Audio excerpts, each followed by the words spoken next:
I have to know this. Council Bluffs, Iowa. Shout out. Probably. Probably the DOD. I know. They're monitoring us. Yeah, they heard you were in the Navy. They're like, you better not be giving away secrets. I know. Like, That's he's right. talking about sweaty movie night? He better not talk about sweaty movie night.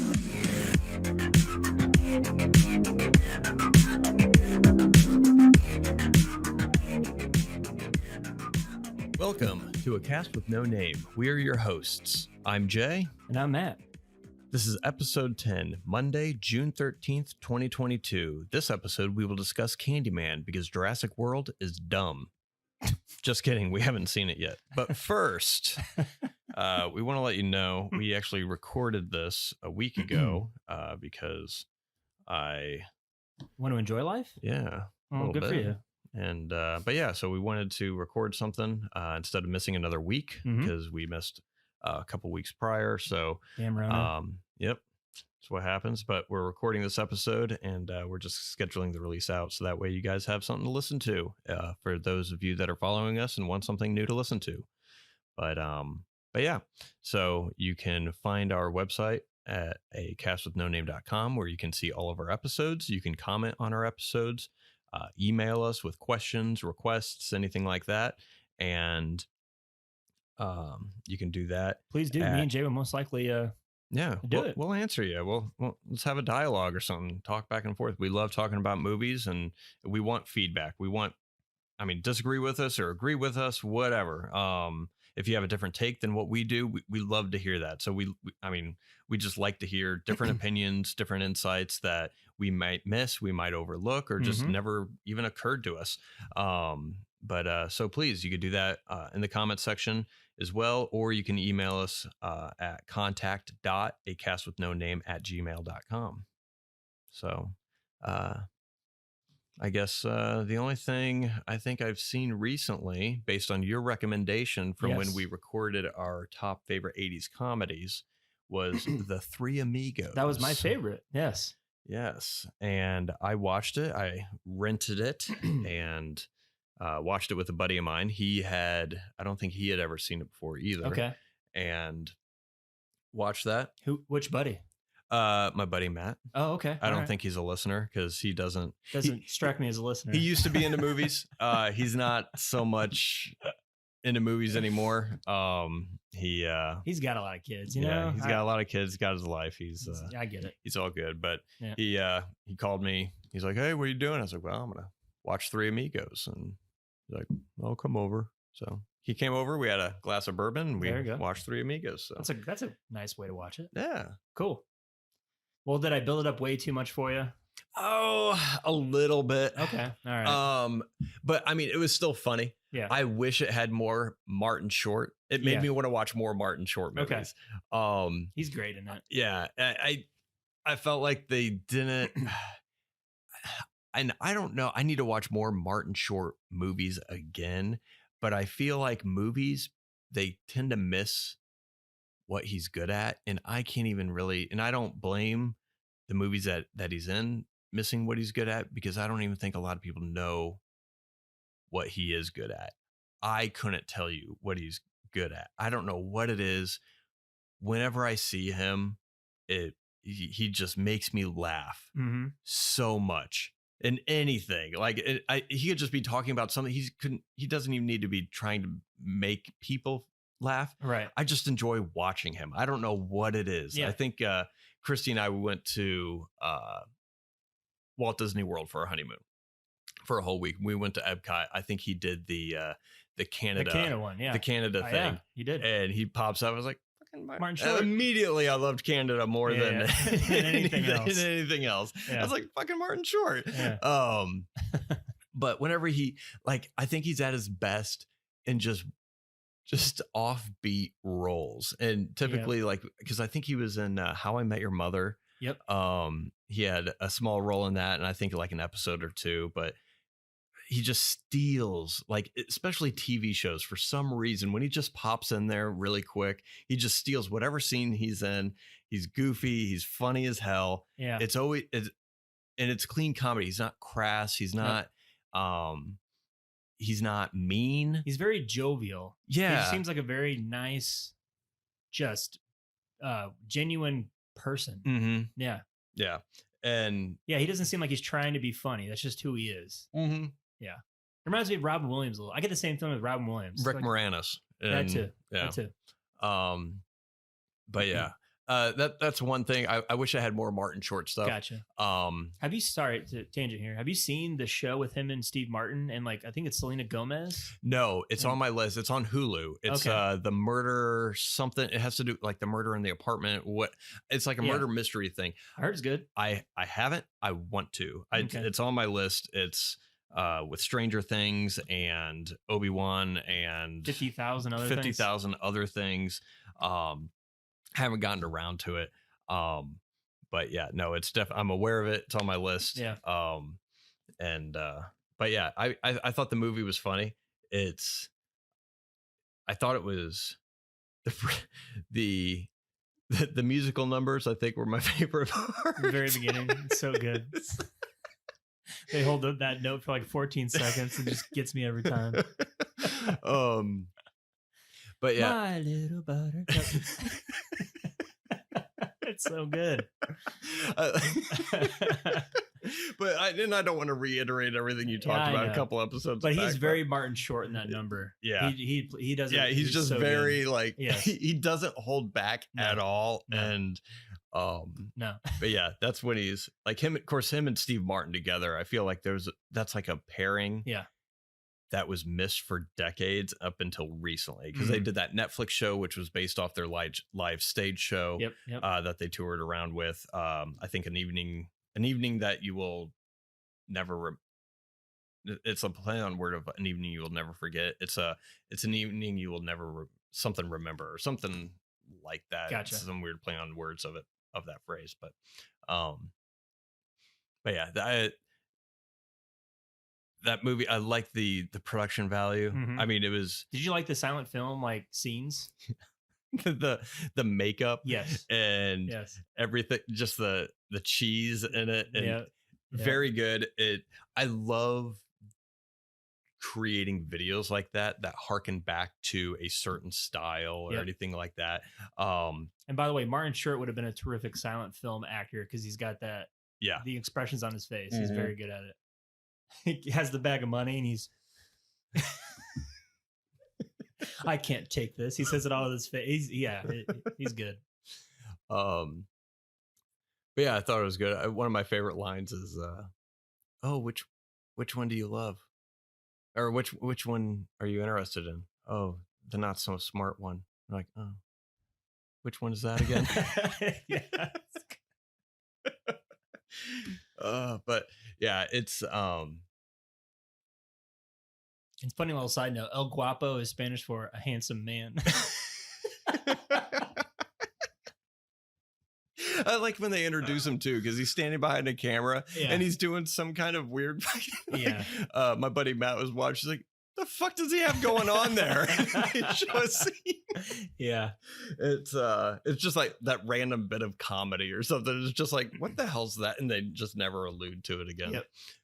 But yeah, the singing numbers, my little buttercup, and then they do the cowboy song. In the wilderness, and all the animals come to listen to it. It's like fucking Disney. Coyotes, like right Snow White or something. Yeah, the turtle is just bobbing his head, and the horses start humming. Which that whole scene too was all the set design and the camera work and everything was really good, except that scene. It was just the obvious matte painting background and I think that was intentional, though. Oh, obviously it was intentional because it was the only scene where it was obviously fake. Yes, and everything else looked pretty real. Yeah. Did you like the scene where they realize they're actually real bandits and they're there to kill them? And Steve Martin says they're going to kill us, and then they start like pouting. Yeah, they start.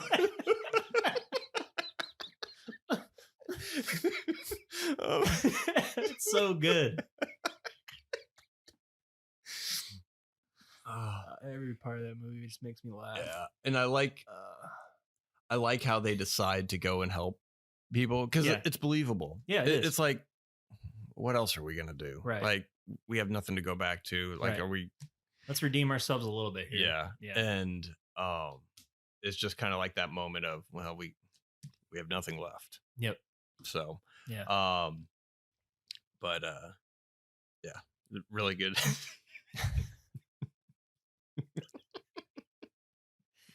It's funny. Yeah, It's funny. It's good. I'll, I'd probably have to watch it again just to. Yeah.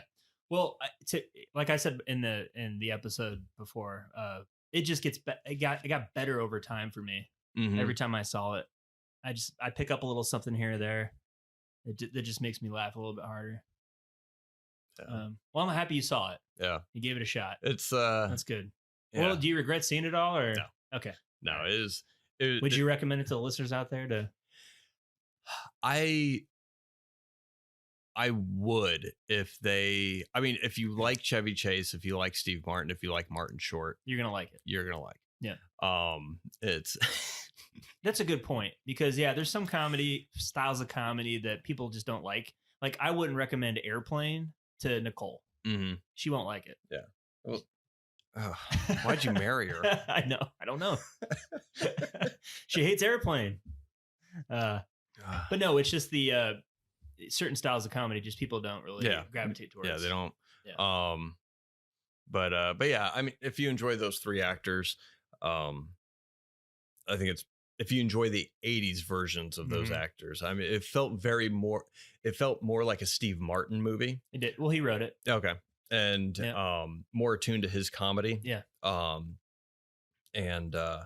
yeah, I would recommend it. If you're a fan of those three guys, it's worth it.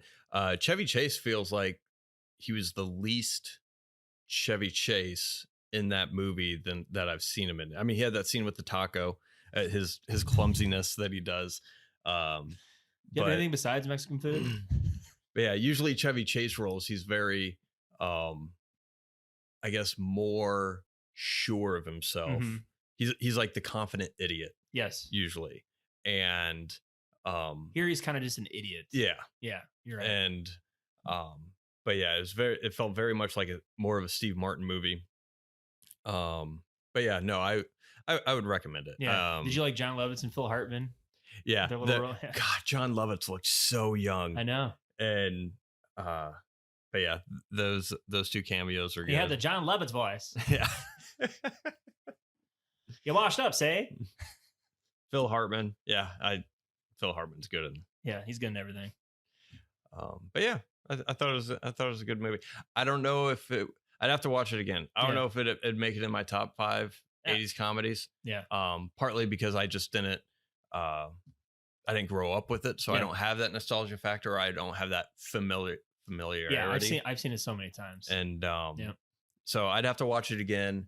I think now expecting what to see in it wouldn't, because it's tough to watch old comedies like that that you weren't exposed to earlier in life, because now you're looking at it through the lens, well, as an adult for one, but also you're comparing it to all of the other comedies you've seen in the past. What did you think of the singing bush and that being Randy Newman? It didn't sound like Randy Newman. I know they pitched up the singing voice. Yeah. But I like how they were trying to talk to it. It just kept singing. It just kept singing. It's not. I think this is the singing bush. And they kill the invisible swordsman. You're supposed to shoot up. Which that effect was really well done. Yeah. To where you see the body land, but then when he picks up the wrist, Martin Short picks up the wrist and it falls and a little puff of dirt comes up, and it's not obvious that there's an air hose underneath, which I'm sure there was. But it didn't create like a visible hole. It looked like some. Yeah, I was like, that was really well done. Yeah. But yeah, I'd have to watch it again. Daddy. So dumb.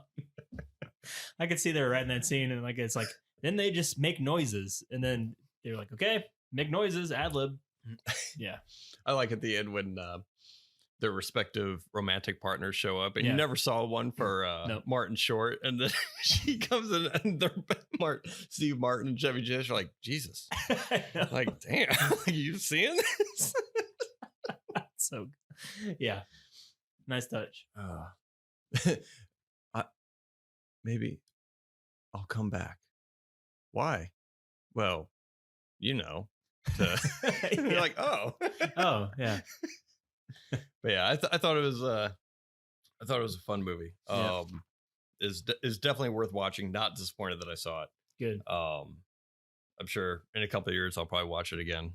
Yep. And I'll be interested. To Yeah, see and you'll forget some of the scenes, and then you'll laugh again. Yeah. Yep. I think my favorite setup is when the German goes into the bar. Yeah. And he's like, "You better show my friends the respect." Yes, I know. I know. Everyone's so straight faced. I know. And then his two friends actually show in, like, "Oh, look at those shiny guns! Where'd you get those, man?" They just start murdering. Yeah. Oh, so good. All right. Well, that was Three Amigos. Yeah. Now let's go to the 2021 Film of the Year, Candyman. Now, all right. So we're doing Candyman. One, we hadn't done a horror film yet, and you're a fan of horror. I am. I love horror movies. I like suspense, psychological thriller kind of stuff. Not into slasher horror typically. There's a couple like The Conjuring, stuff like that I enjoy. Yeah. But you mentioned Candyman, and you're a huge fan of the original. I am. Yeah. I have never seen the original.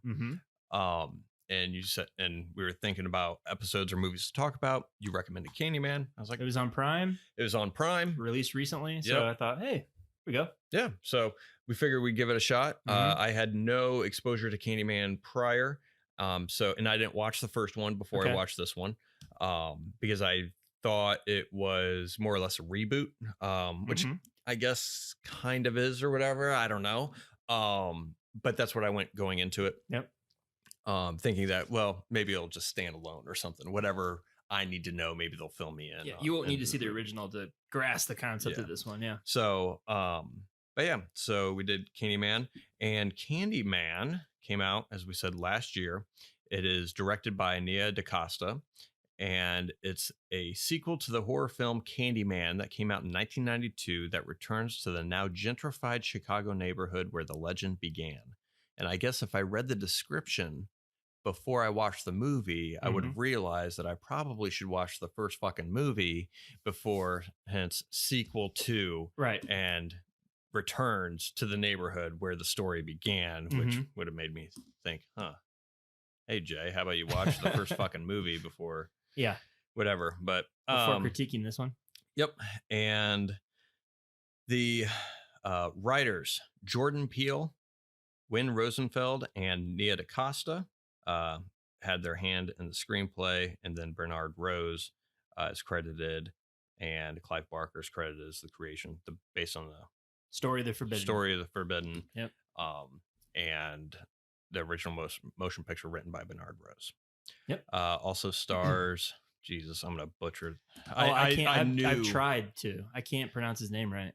Yahya Abdul Mateen. It's pretty close. Yeah. Yeah. Okay. There you go. He plays Anthony McCoy, and then we have Tayana Paris, and then plays Brianna Cartwright, and Nathan Stewart Jarrett playing Troy Cartwright. That's the brother, right? Yes, the brother, and then we have Coleman Domingo as William Burke. Okay. Yep. What did you think of Candyman? Wait, is it the Candyman or is it? It's just Candyman. Sorry. Oh, is it Candyman or the Punisher? Oh, what did I watch? Why do you say that?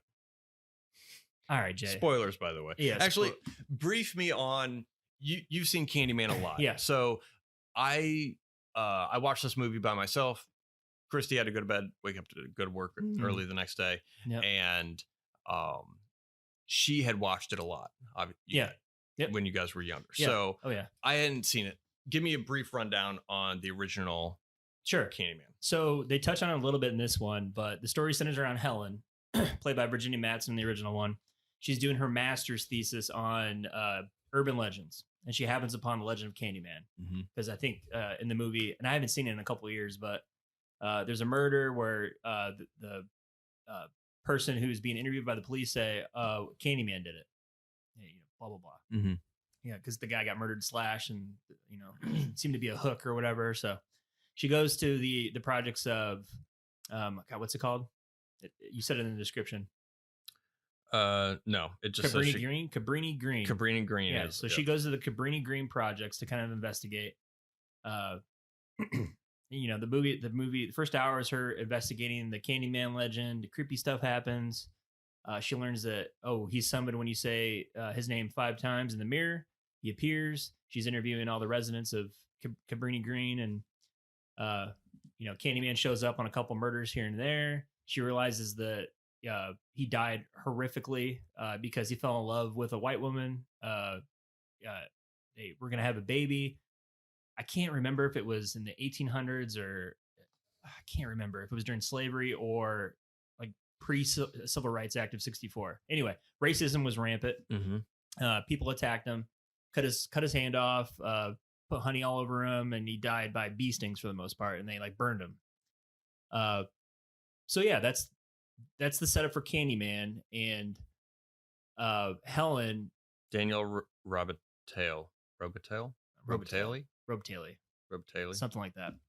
Anyway, so it's a nice little horror movie set up like that. And the last 20 minutes is Candyman kind of stalking Helen because she's figured it out, and he's just a vengeful spirit that when he's summoned, he means business. It's a typical horror trope. He's a villain, and it's scary.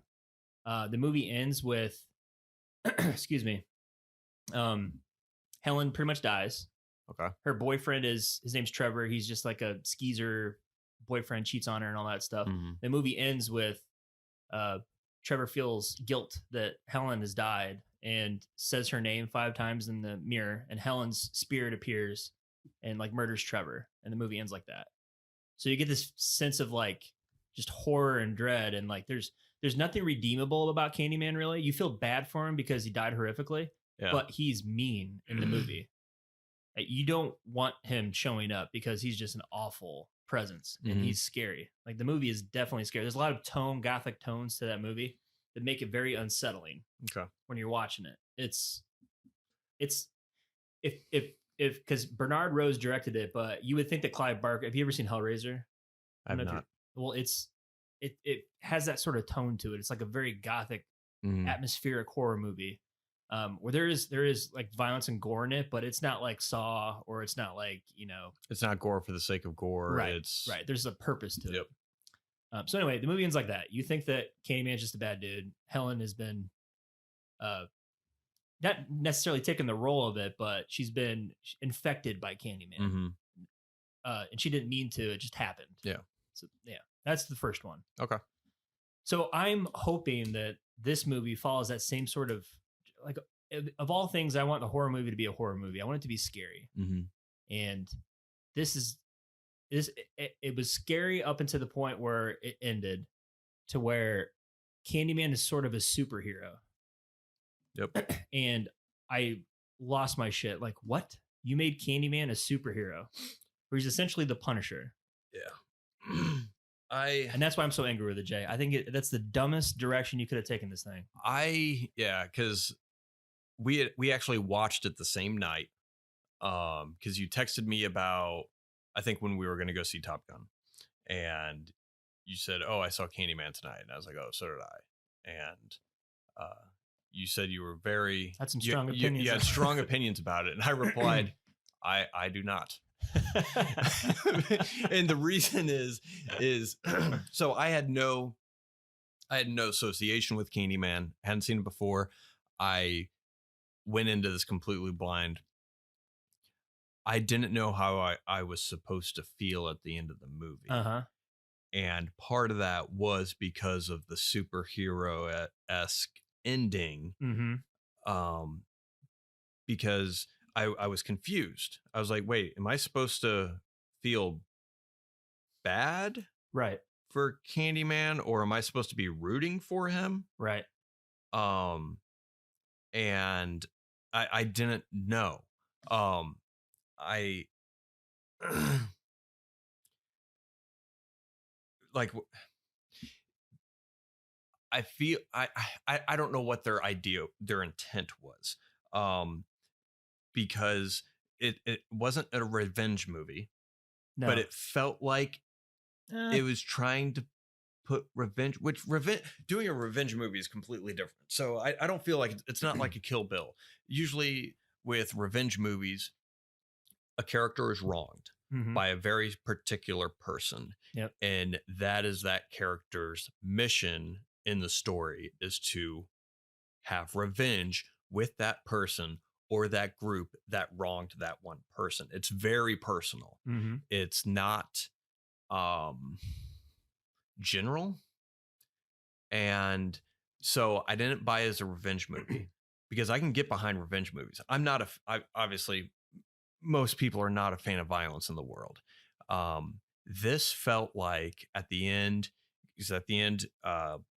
all these racist cops or who knows, they could just be typical cops. CD cops. Yeah. Are brutally murdered. But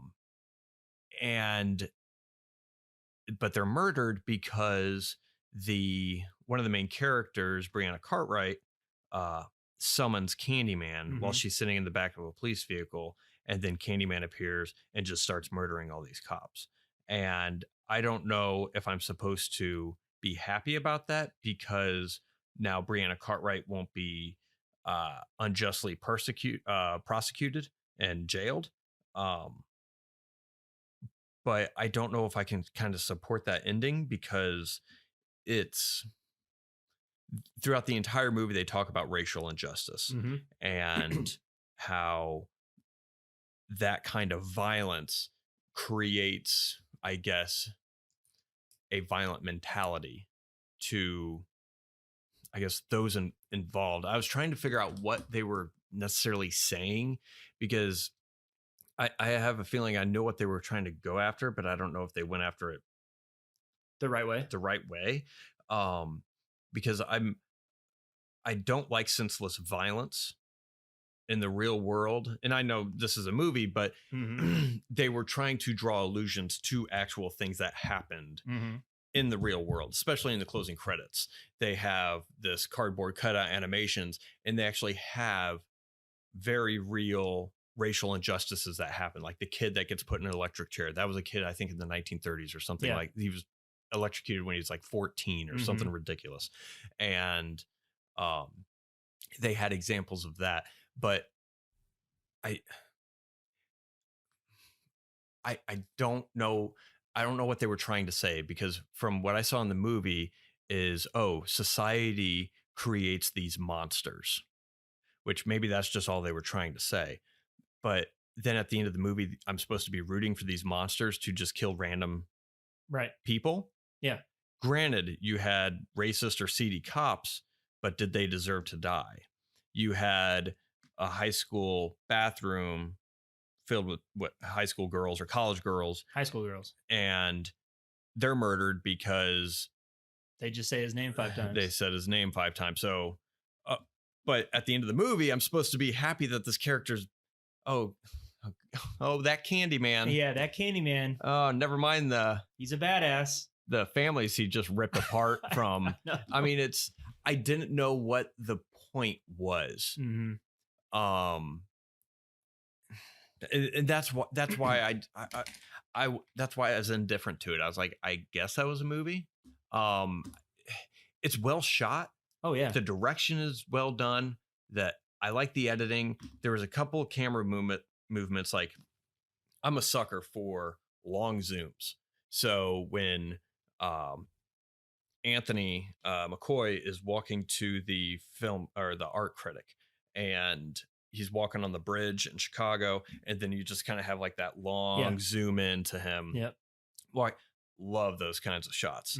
I think Uncut Gems did several of those. It just reminds me of like 70s style, just that long, long depth of field, long zoom in shots. And they did the same thing when the art critic was being murdered. Just they did that long. That was a great shot. That was a great shot. Love shots like that. Sure. Shot really, really well. Nia DaCosta did a great job directing. Oh yeah, visually striking. I'll give it. Yeah, yeah. Sure. I love the animations with the puppetry or whatever. That was pretty cool. Those were a nice touch when he's walking in the hallway to the art critic, like just the camera following him. Really interesting shots. great use of reflections to show did they do that in the original Candyman, or did he just kind of appear personified? He kind of just appeared personified. There would be some shots here and there where the character is unaware, but like you understand he's there. His presence is there. Yeah. This did a better job at doing that. I like how they did that. Yeah. I thought that was it was clever how they did it. It was. The only one that looked a little hokey was the first one, the movie screen that he cut, because it obviously looked like a textured effect in a like a particle effect in a 3D animation thing. So I mean, I enjoyed how it looked. It was really well done. It's just I didn't get what I didn't know who to root for. Jay, it doesn't make sense. What? So if you want him to be like a vengeful spirit that's going to serve for injustice, which is that was how it ended. Tell everybody he's killing all these seedy cops because they're doing the wrong thing. They're awful people. But in the previous scene, he murders 4 high school girls, slaughters them in the bathroom. And then they cut to a scene where there's a flashback of, I think it was the guy who owns that laundromat or whatever, and kind of kidnaps God, what's her name? The main character in it. Brianna. Kidnaps Brianna and brings her to Anthony because he wants Anthony to become the new Candyman. And flashback scene to when he was a little boy and his 2 sisters are in the bathroom and they summon Candyman, and Candyman kills his 2 little sisters. Yeah. So he's killing these innocent people. So do you want him to be a horror villain, or do you want him to be a superhero? Yeah. Yeah, because it kind of felt like an origin story, right, to where you're not doing this right. Yeah. And I don't, maybe the main thing was society creates violent people. Sure. Okay. But are we supposed to be rooting for that at the end? Like that's where I have the problem is, if they wanted to make a comment to where society is the thing that creates these monsters, individual people create these monsters,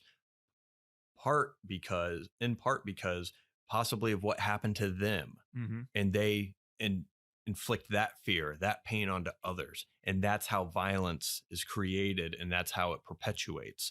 If that was the theme, to where it could be caused by racial injustice, traumatic childhoods, whatever, which I think was part of the theme of the movie. It was part of the theme for sure. But I'm supposed to root for that at the end. Yeah. Like for me to feel the final nail in the coffin, if you will, like I feel like the character we care about most would have to pay for that, especially if they called that violence upon the world for their own self-benefit.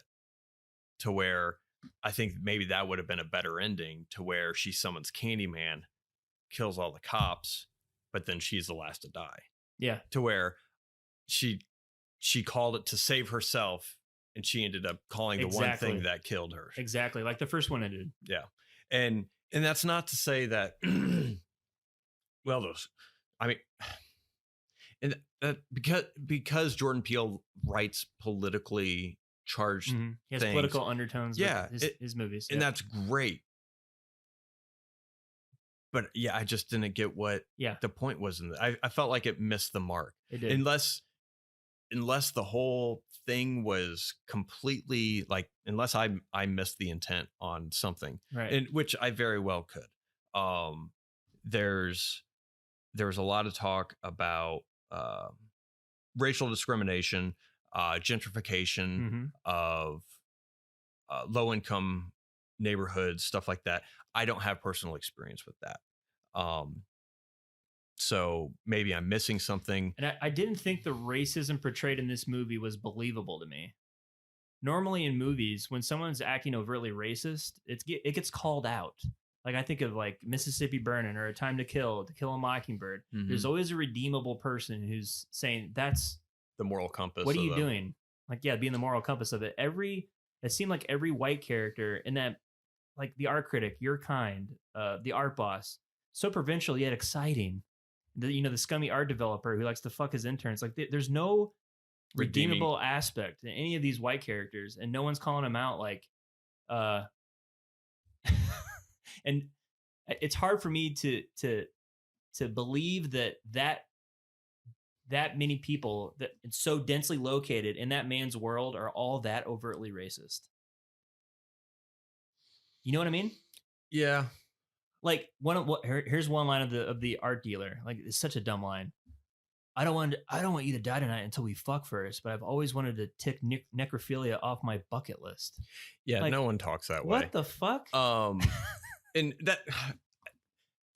that I read more into, oh, I'm artsy and I'm quirky and I'm eccentric. And I say, I guess if there's people that really talk like that, I mean, I guess good on like you. normal people like me and you. Yeah, no one. 9 to 5 jobs. Have you ever heard anyone say anything that dumb? Yeah, well, not that particular thing, yes. But I've heard people say dumb shit. Oh yeah, I have too. But see, I guess I was more like, I didn't think anyone was likable. Brianna Cartwright, I thought, yeah, was a good character, and there was no likable white person in that movie. They were all. Well, that didn't really bother me. I mean, I can't even remember any white people that were in the movie. They all died. They were all murdered.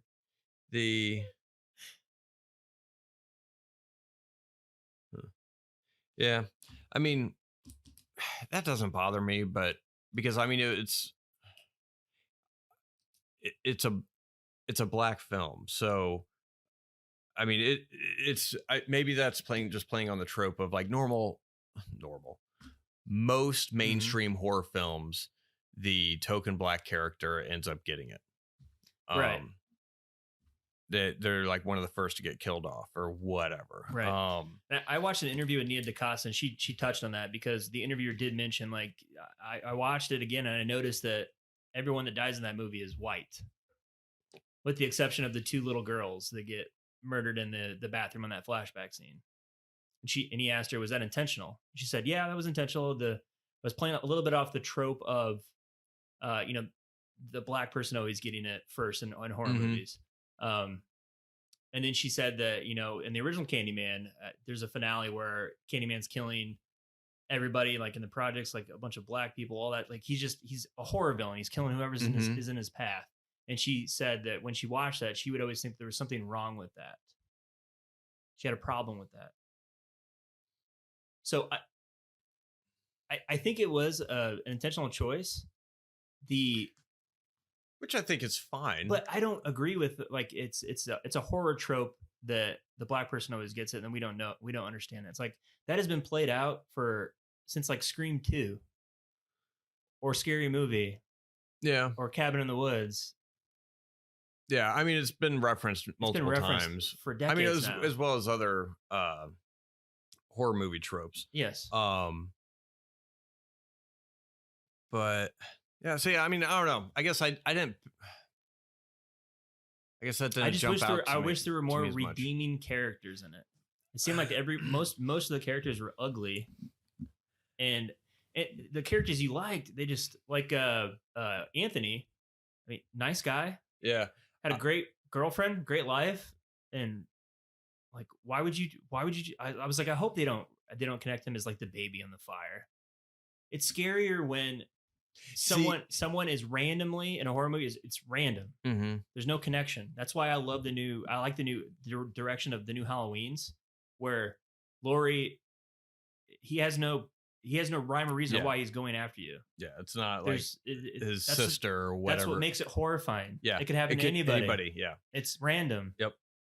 And I didn't like that connection. I wish they just would have let that. Like, he was just studying to, for his next art piece or something. That's a trope that has gone into a lot of. I think we talked about The Amazing Spider-Man with, it worked because it had Peter's father used Peter's DNA to help create the spiders, or some BS thing that closes off the universe or closes off the story, instead of embracing the randomness or just it could happen to anybody kind of a thing. Yeah. Yeah, I think that's just it's like, ooh, isn't this clever? He was I know. he was the baby the whole time. Like I know. it's Yeah. shitty storytelling, in my opinion. Yeah. But yeah, I mean, I don't. And I wanted Anthony to survive, and he didn't. I wanted him to go to the Maybe- doctor. That's what I said here. I was like, that that rash seems pretty gnarly. I would have went to the doctor by he gets now. stung by a bee, and he's like sitting there having like a dinner conversation with people, and his hand is decaying. I know. Yeah. And I'm like, dude, put some some Neosporin or Neosporin, something. bro. Like you're allergic Yeah. to bee stings. Yeah. And that's what. Yeah. So yeah, and one thing I wrote here, pain from racism equals Candyman, and there was a quote in it: Candyman is how we deal with the pain of what happened and what is still happening. And I thought, so how we deal with it is by killing people. That's what I keep going back to, where I don't understand, to where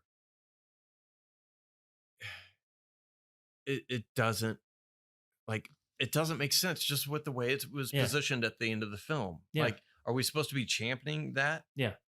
Like, oh yeah, let's meet senseless violence with more senseless violence. That makes me feel great. Yeah, that's the answer. Oh, let's just exactly keep wiping people out. Yeah. Eventually, there'll be one person left, and then there'll be peace on earth or whatever. Yeah, that's not the way you handle Candyman. I'm sorry. Yeah, and I think the other thing is because you had the last, like one of the last shots where you have like Brianna like seeing Tony Todd, like a de-aged Tony Todd, through the gate, and they do that begrudging self-respect, same fucking look that Jurassic World. You had the fucking raptor and the T-Rex. Like it's a good parallel. Good on you, T-Rex. Good on you, Velociraptor. Exactly. We'll just go our separate ways. Exactly.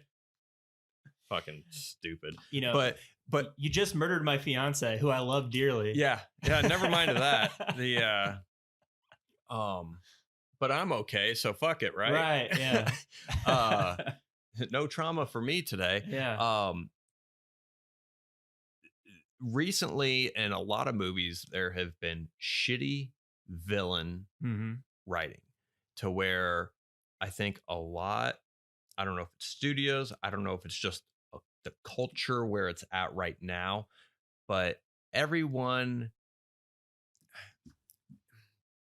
We went too far. So classic villains were evil. You knew they were evil. Mm-hmm. You knew they were bad. You needed motivations to make those villains interesting. I think that slowly turned into making villains relatable to help make them be better understood. And I think as that progressed, it turned into, well, and more actors started saying this, well, I don't see my character as a villain because they're justified in their actions. And they're just misunderstood. And they're just, they're misunderstood or something like that. And so that turned into this kind of like wave of like, oh, everyone's doing it for their own, which I think they went too far to where it's no longer, oh, let's give this villain motivation, believable motivation to justify his actions. They were giving him motivation so the audience can justify his actions, into where they're making it turns into a likable character, which I don't think is the way you want to go about with writing stories. I mean, I guess unless you're doing a particular story, but it doesn't make a good villain. Especially in horror movies, Jay. Yeah. You're not supposed to want the person killing people. You're not supposed to be rooting for them. No. And I'm not rooting for Ghostface, and I'm not rooting for Michael Myers to kill Laurie Strode. I like Laurie Strode. I'm not rooting for the alien to kill Ripley. Mm-hmm. You know what I mean? Have you ever seen, oh God, what was it? Hold on. Let me look it up really quick. It was the worst fucking thing I've ever, hold on. Alexandria. Why you look that up? Alexandra Daddario? Why you look that up? I noted this down in that scene with all the Gen Zs in the bathroom. By By the way, they had Gen Z very well represented. The only thing that was missing was a trans Native American. But the lady or the girl the girl in it says, "Oh, I need to go back and get I forgot my vape." Oh. So I said, "Yeah, she deserves to die."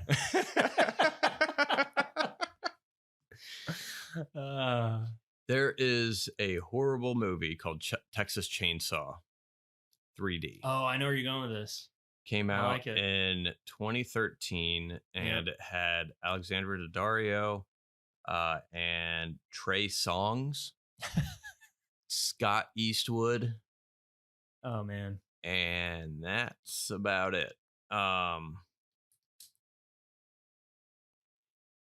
It had the same problem. This is Candyman's a better movie than what Texas Chainsaw was. Yeah. But that's not saying much though. God, that movie was Texas Chainsaw. Alexandra Daddario's character, which another movie that does not know how to write for people with adopted that have siblings or a family with adopted children. That's a whole nother thing. Anyways, Alexandra Daddario, Heather Miller, she goes on vacation and she finds out eventually they go to Texas and she's with her group of friends, blah, blah, blah. She finds out that, I was adopted. Her family adopted her. What family was she adopted from? The Texas Chainsaw family. Yeah. And so then she starts thinking, oh, well, that's my family. That's who I am. And I'm part of that psychopathic. And I'm like, no, that's not how that works. But by the end of the movie, she slides the chainsaw over to her cousin, Leatherface. And I shit you not, the line says, "Do your thing, cuz." Oh, cringe. And Jesus Christ.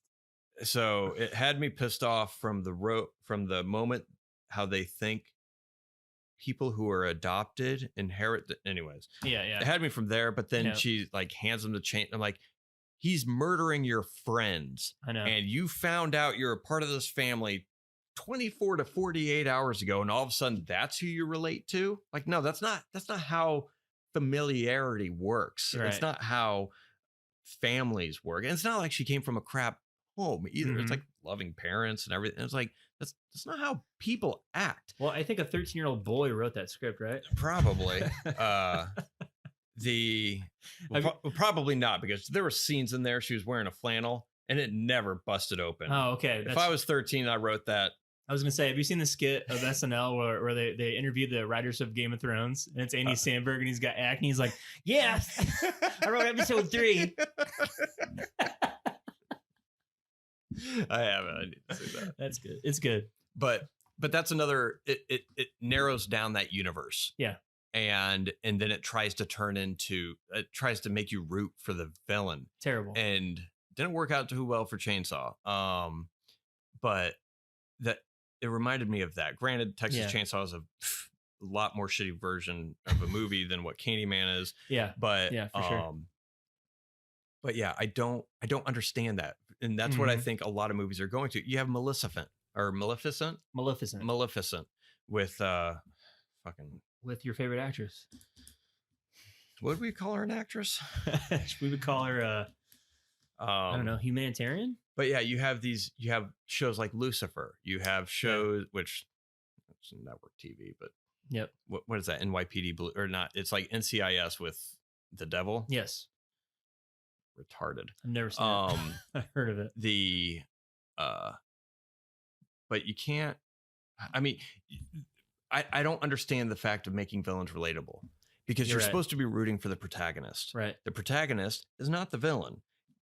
You don't want to be rooting for the villain. If you are, you're writing your story wrong, unless that's the point of your story. This I don't think is the point of the. Right. If it is, they should have. Yeah. They should have been gearing it up to that. They should have been, if they wanted to have. I don't know. I feel like they should have been shitting on Anthony McCoy's character more, and he should have ended up being Candyman at the end because of the racial injustice that continually happens to him. Right. It should have been a different kind of story or a build up to that. They should have been, instead of just being afraid of this thing the entire movie, except at the very end. Yeah. It doesn't make sense.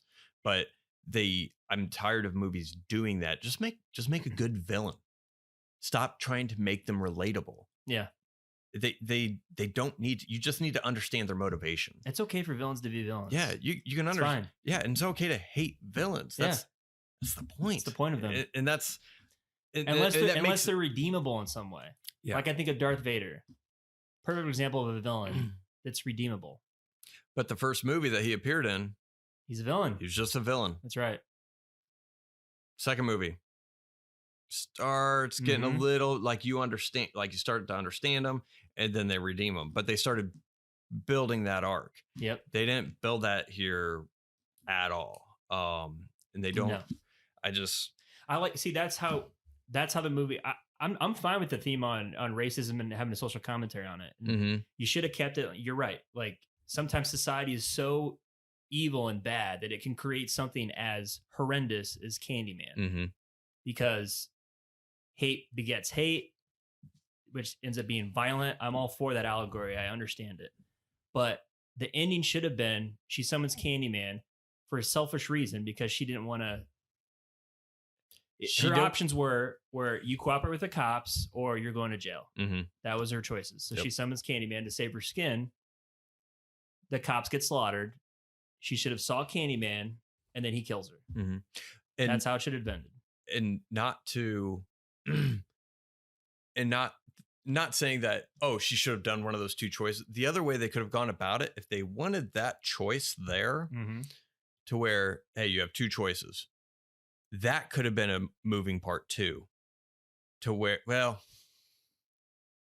because I was going to say maybe you build it up to where Candyman is you're summoning Candyman, or she realizes she has that power to summon that evil, but she chooses not to use it. So she's breaking the cycle of there you go.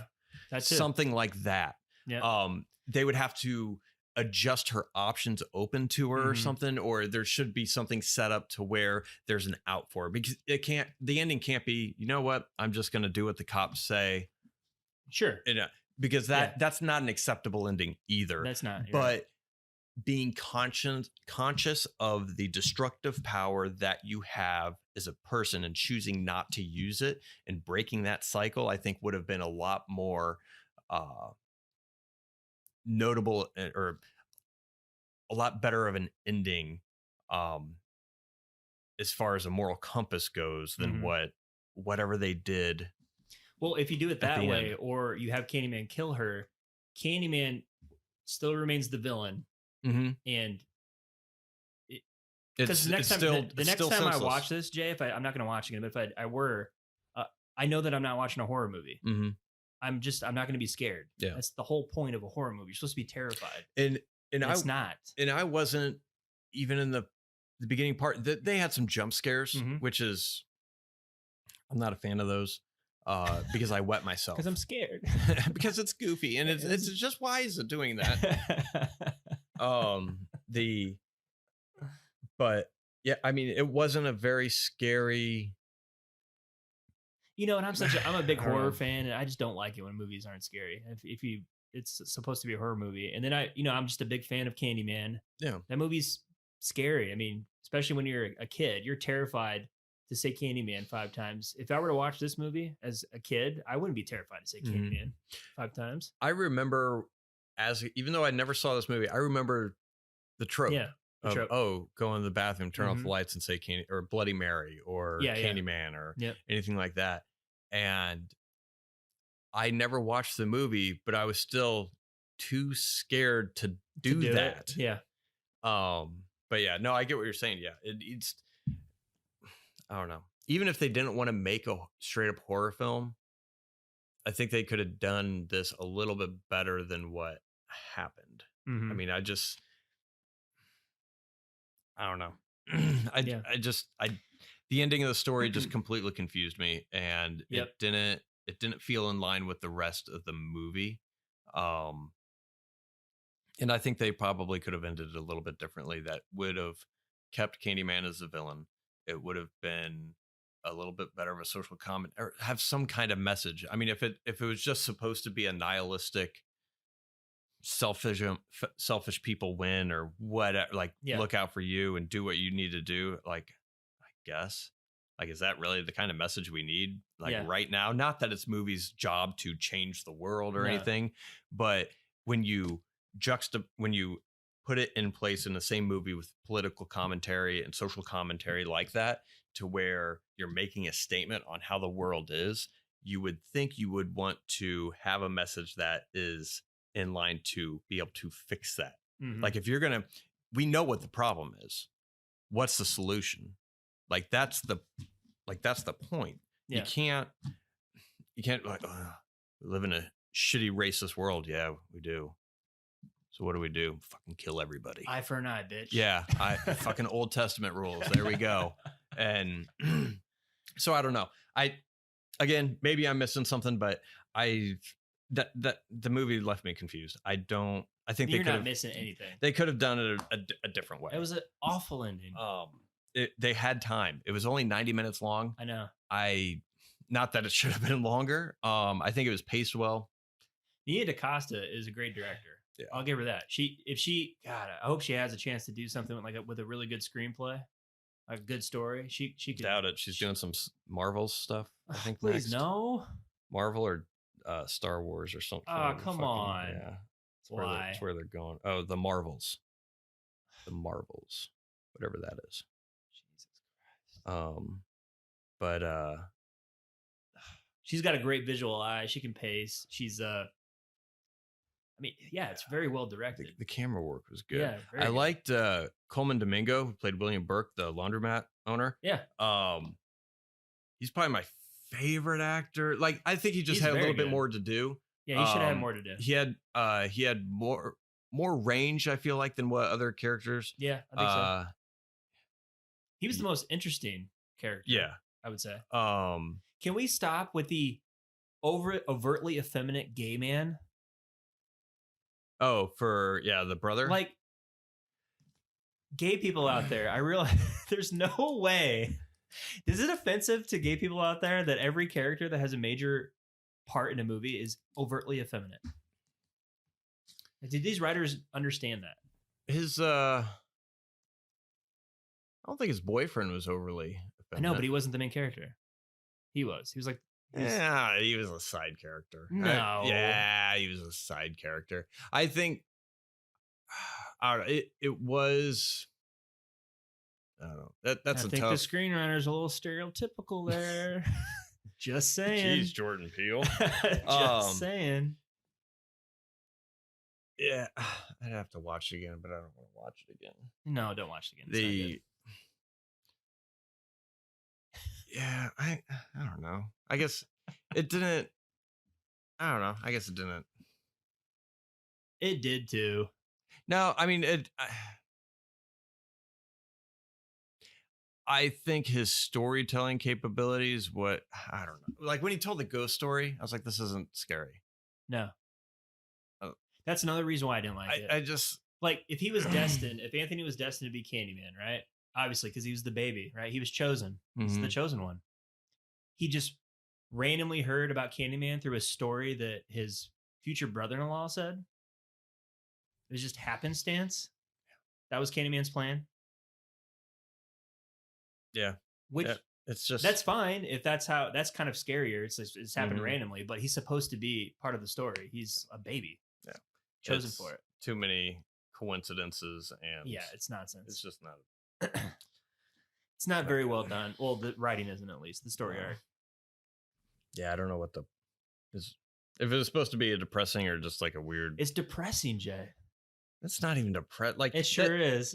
After I got done watching it, I didn't feel anything though. Yeah, I felt. I mean, I was just like, really. They could have done a better job. I love thinking about things after I watch a movie. Yeah. After this, I was just like, eh.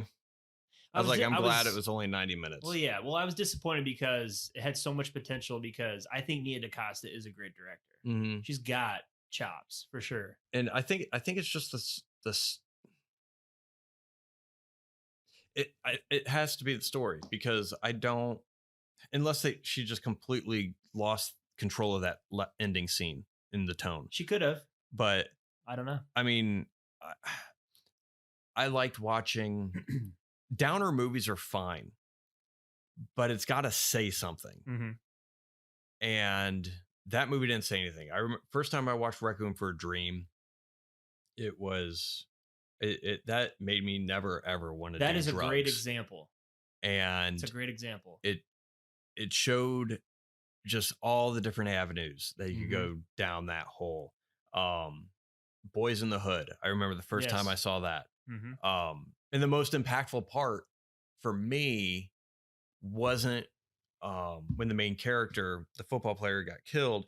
It was at the very end when the words pop up on the screen and it says Doughboy was killed 2 weeks later or something. I was just like, yeah, that hit more than anything. But I love watching films that that have something to say, that make you feel something. And that I didn't feel anything on this because I didn't know what it was saying, other than it's a shitty world, senseless violence happens, and the response to that is senseless violence. Yeah. And if that's the message of it, they could have done that a little bit different by killing her at the end, because it's senseless.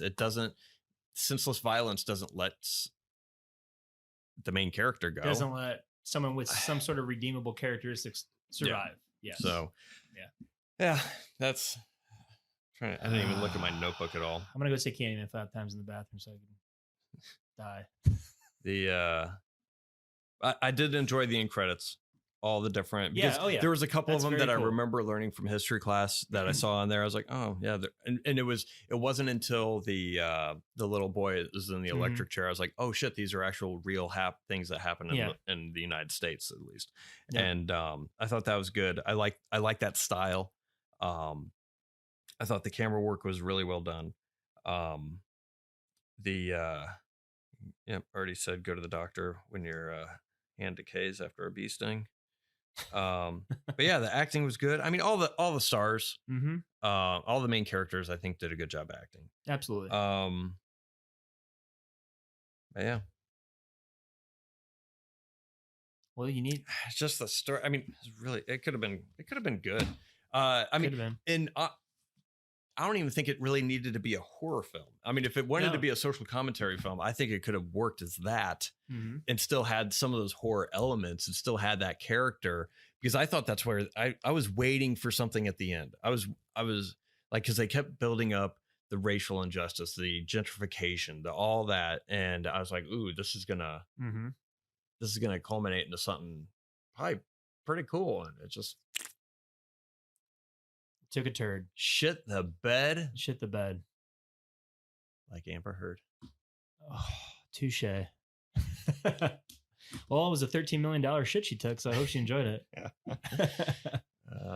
Yeah. Domestic violence. I mean, and it gets even down to more foundational than that for me, Jason. I mean, it's a horror movie. Yeah. I want it to be scary, you know, and there's nothing more frustrating than when it doesn't deliver on that. Yeah. And it sucks from where you're coming from. For me, I could care less about this horror film, but I think it was a missed opportunity. Yeah. I hope Jordan Peele's new movie, Nope, I hope that it's just a good, suspenseful, scary movie with no social subcontext. I just want it to be a good movie. What are your theories on that? Well, I heard an interview where he said that I got the title from Nope because I wanted it to be an experience where when you're so scared in that situation, if you were in the character's position, you'd say nope and run the other way. So I don't know. We'll see. I wonder if it's an alien abduction movie. I mean, I think that's a little far-fetched, but because we saw the trailer before Top Gun, and there's a scene where she gets swept up into the air, and it just reminded me of like an alien abduction scene or something like that, to where that's what they're going with. I think there's a poster where there's like a carnival flag thing hanging down, like it's like hanging from something in the sky, like drooping there. Gaia. To where it looks like a flying disc or something. You might be right. I hope he doesn't. I don't want him to go down the path of M. Night Shyamalan, where everyone was Oh, expecting like a a twist ending. Everybody so was you don't want expecting. him to do a No, I don't whole want him to do every a movie's a social. political thing. No, just you're talented enough to just try something else. Make a good horror movie, suspense movie, whatever the case may be. Don't try to just outsmart everybody. Because M. Night Shyamalan did that with The Village, and it's like, Yeah, I would say I would like him to do that for as long as that he has something to say. yeah, I think where it will start being detrimental is if he's putting it in there because people expect him to put it in that's there. what I mean. Yeah. And that's what happened to M. Night, to where I think he stopped concentrating on creating a good story and was more, oh shit, this has to have a good twist on it, kind of a thing. Yeah. And he probably got in his own head about it. But I don't want, if there's something that interests him to have him create the kind of films that he's made, I want him to keep doing that, because I think that's probably what dictates things more than, as far as decent product, more than anything, is the passion for that. And if that's his passion to put something in there and he has something to say, by all means, throw it in there, because I think it helps him make a better film, like Get Out. But I don't, if he doesn't have that passion for a story that doesn't have that social commentary, then I don't think he's going to make that good of a product. You get what I'm saying? Yeah. Like, to where people do a good job if if they're really invested into the material. Yep. And if that's what creates him to make him invested and say those things, because he's always been somewhat political, even in his comedy, to where he'll have that. And he's always making statements on something or another. So I don't think that will ever be something that he gets rid of. I think that's what he does. But I mean, I think, and I'm not saying that at all. Yeah. I hope he doesn't reach too much. Oh, like, and gets in his own head. Got you. Like, the subcontext has to be so ingenious that that we're not going to understand it. Yeah. Or, which, I mean, there may be, because I'm thinking of like Get Out's a great movie. Yeah. You're thinking of the scene where he's picking up the chair. Yeah. And pulling out the cotton and like that. See, something like that falls under, there will be some form of diminishing returns, because there's a saying, you have your whole life to write your first novel and you have a year to write your second. Right. To where he's probably been thinking about that movie for a long time. For a very long time. Yeah. And hopefully Nope is also one of those. Well, I'm thinking about Us, where I understood the allegory, but the execution was a little just strange and weird. Did you ever see that? No. Oh, I should have. It has one of my crushes, Lupita Nyong'o. Lupita Nyong'o? Yeah. Yeah, she's pretty hot. Yeah. For sure. Yeah. She's great. She's Kanata. She's great in it. It was just a strange movie, man. I mean, I appreciate the ambition, but it kind of went a little weird, to the weird end. I haven't seen that. I hope he doesn't go even more weirder. I don't know. We'll see. I'm still gonna go see it. I think it. I want to see it. Great. It's a great director. It's loosely about the movie industry, or has to do with the movie industry. That's true, I'm sold. Yeah. I love watching movies about about movies. Yeah. But 2017. I think Get Out was my favorite movie that year. Yeah. Trying to think what else came out that year. I can't remember. I don't know. It's very memorable. That's one of those movies where it's like, this is an original. I can't believe he didn't win the Oscar for it. Or did he? I think he did. Look it up. Should have. It's definitely the most original story I'd seen in a long time. What'd they find? Hold on. Oh. Yep. He did? Yep. Should have. Academy Award for writing original screenplay. Get Out.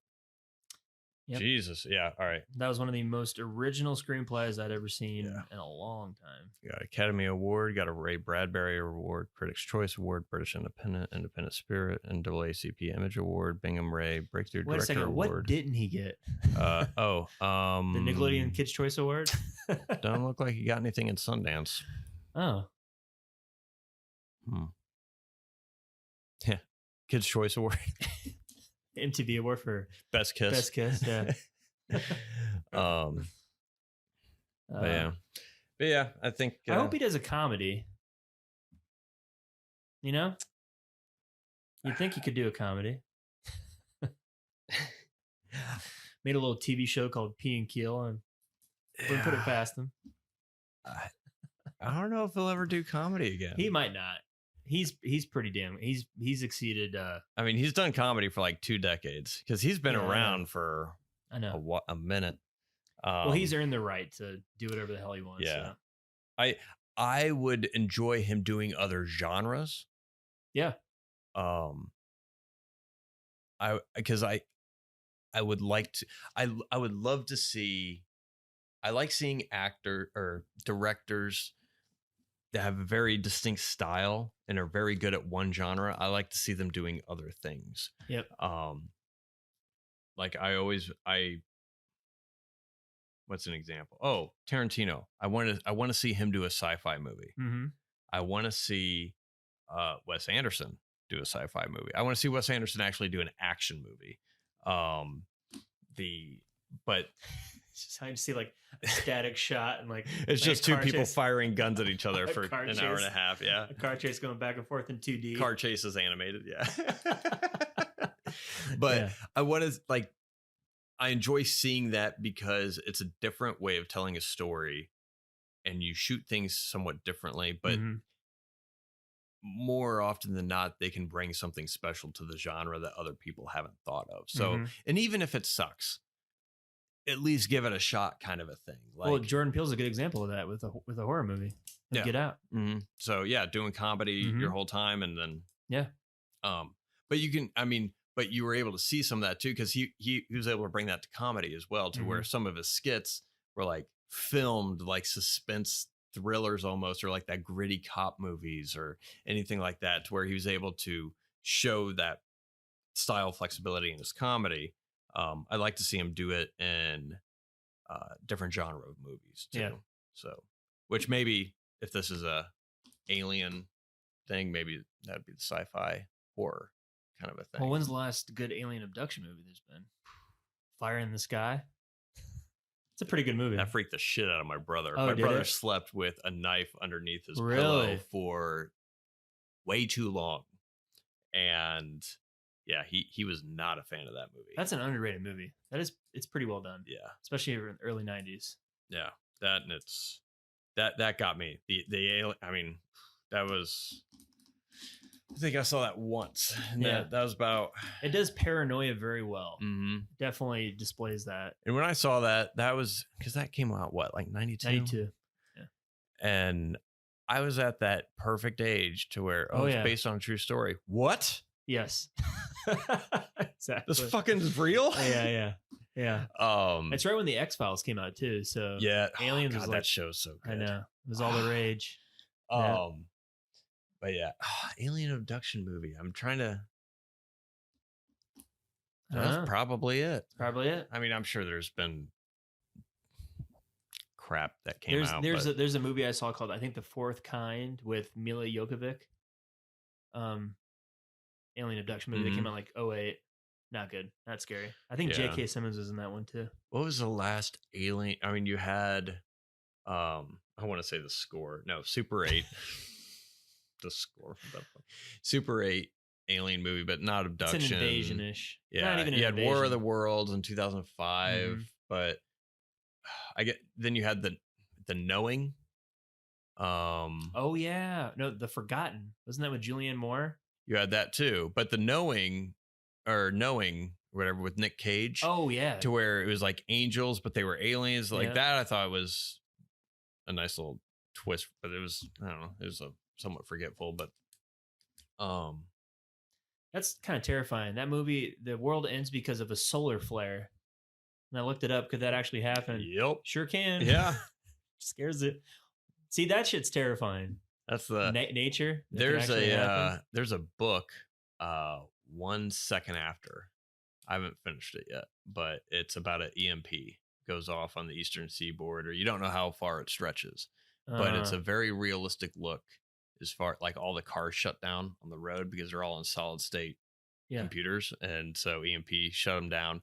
The main character's daughter's diabetic, so he goes to the pharmacy to get insulin, and he sees the rest of the insulin and like in his head, and he's like a college professor, and he sees the pharmacist who he knows, who lives in a small town, opens up like, oh, well, I can only give you this much because I got to save stuff for other. And in his thought, he's thinking about possibly killing her and taking the insulin so that way he can. And this is a day after the power goes out, and he's aware that it must have been an EMP because he saw all the cars on the street. Right. And so he's already thinking like that far ahead. Wow. And he's telling the gas station owner, he's like, keep your cigarettes behind the counter or you're going to want to sell. Those are going to become valuable very quickly. Right. And all this other stuff. But I haven't finished it. You don't know what caused it. Huh. But a solar flare is one of the more common things that could happen that can do that. But what were we talking about?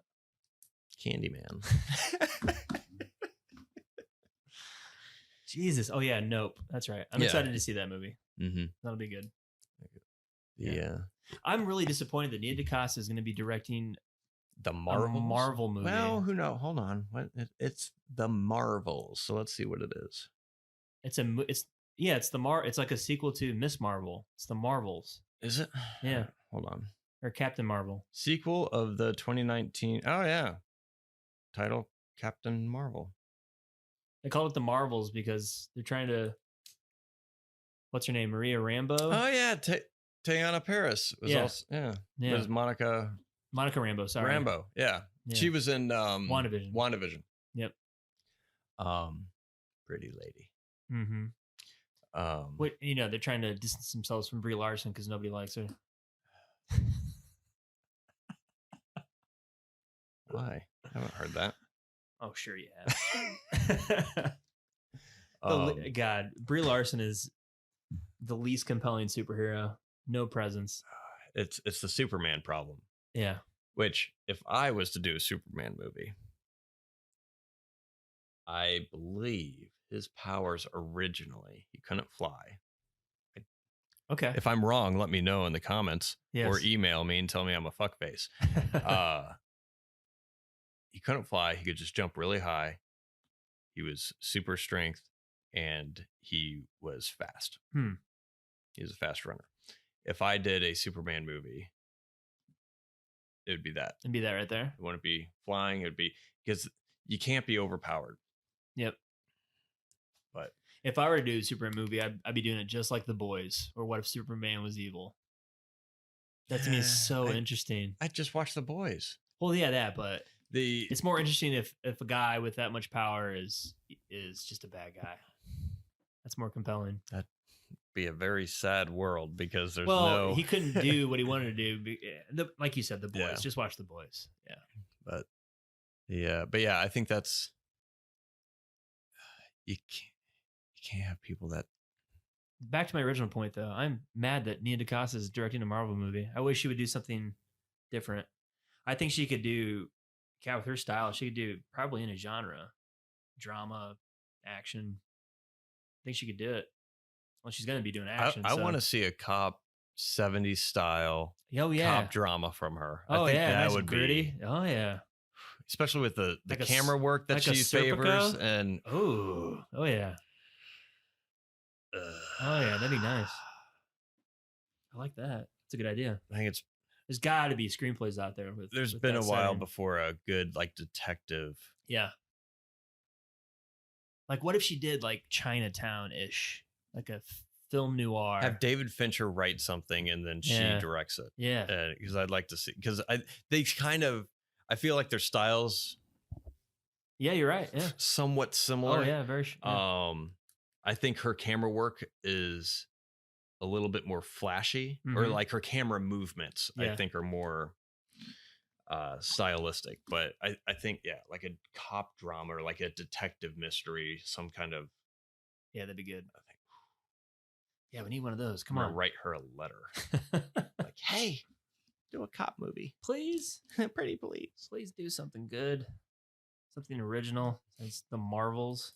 Well, she did something. Well, no, I was gonna No, say she didn't. She did something original with Candyman, but that's not original. Fuck my life. Fuck me, right? So, but yeah. You have anything else on Candyman? No. Yeah, that's it, guys. Did any of you 20 listeners out there? 24 by last count. 24. Any of you 24 listeners watch Candyman? Do you have a different opinion than us? Did we miss something? If you're screaming at your radio or your radio, Your radio. Jesus, if you're Christ. Screaming at your boombox, yeah, your record player, your old 8-track. sounds are coming out of the megaphone here. If you put another nickel in that Nickelodeon and you're just yelling, let us know. If we completely miss the point of the movie, please tell us. Enlighten us, because by God, if A Cast with No Name, sponsored by Little Orphan Annie. Drink more Ovaltine. But yeah, let us know in the comments or send us an email if we completely missed the point of this movie. We may have. I mean, I don't know. I'm too lazy to look up other reviews on this movie. Of course, I don't want to look up other reviews and just have it be, this is fine. Yeah. But yeah, if anyone has any insights or any opinions or theories on this movie, yeah, please reach out. Please reach out. Yeah. And we will give you credit. We'll say your theory on the show. That's right. On the sound waves. Yeah. Yes. So, all right. Well, anything else, Jay? No, I think we beat the fuck out of that horse. Yeah, we did. So beat the shit out of it. Yeah, good pick. That's the last time you pick a fucking movie we're gonna review. Jesus Christ. Let's do Candyman. Great job. Yeah. All right. Well, I really like the first one. This one's gonna be great. Yeah. Last episode we had how you do a sequel to a movie, and then we watched this. Yep. Yeah, it's all right. What are we talking about next time? I don't know. What are we? Are we doing the? Oh yeah, the fight thing. Yeah, the fight thing. Let's do the fight thing. All right. Join us next time as we talk about. We're going to try a new episode format. It's just going to be the next episode, but different topic. Yep. We're not going to talk about Jurassic World. Not really interested. Yeah. It's, if you want to go see it, go see it. I might mention it. Yeah. But I'm not going to spend more than 15 minutes talking about it. Well, I'll quiz you, or I'll drill you for information, and we'll just get your insight from it. It'd be like me drilling you information for Obi-Wan. Yeah. There we go. I'll let you know about Jurassic World. Cool. I like that. So yeah. Next time we'll talk about Jurassic World Dominion, from the point of view of Matt. What a dumb name. And we will also, our main feature discussion will be what is the best Toy Story movie. Aww. So yeah, something lighthearted. We haven't done animation, but this is a segment we're going to try out, which we are going to pick a movie, preferably either in the same genre, same franchise, and we are going to have a frank and candid exchange of views and discussion about it, and call each other names as we sort of debate which is the better one. So which Toy Story movie are you going to be the very first one? The very first one. Yes, that's the best one. Yeah, except it's not. Mine will be Toy Story 3 is the best one. So we are going to berate and argue. We're going to rock 'em, sock 'em robots. Yep. Argue about that. So that'll be the next episode, Jurassic World Dominion and Toy Story versus Toy Story 3. So yeah, hope you enjoyed this episode. If you want to leave a comment, acastwithnoname.com, or shoot us an email at contact.acastwithnoname gmail.com. Email can be found on our website as well as our website on the description of each episode that you see. No purchase necessary. Void where prohibited. But we're not discriminatory. Yeah. So write us a letter. Write us anything. Tell us, please. Are there actually people listening to this, or is it just fucking bots? Jesus Christ. The fuck is listening? Hello? You. One listener. Jesus. No. I know there. All right. There's people in LA. We know that. There's people in Chicago. There's people in Indy. Yep. There's people in England. There's people in Ireland. There's one person in Russia. Mm-hmm. We see you. Yes. There's there's bots or something. Belgium. Yep. Belgium. Quite a few in Belgium. Mm-hmm. Yeah. But Washington, I think, or Oregon.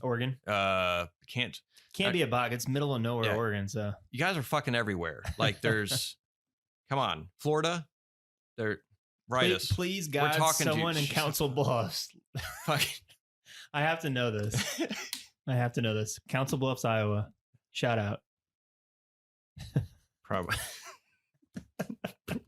the DOD. I know. They're monitoring us. Yeah, they heard you were in the Navy. They're like, you better not be giving away fucking secrets. I know. Like, he's talking about sweaty movie night. You better not talk about sweaty movie night. Dear God, please write to us. We're just sitting here. Yep. Been sitting here for 10 fucking weeks. Anyways. Yep. All right. Well, Jay, until next time, we will talk next. God damn it. You're great, Jay. Shut the fuck up.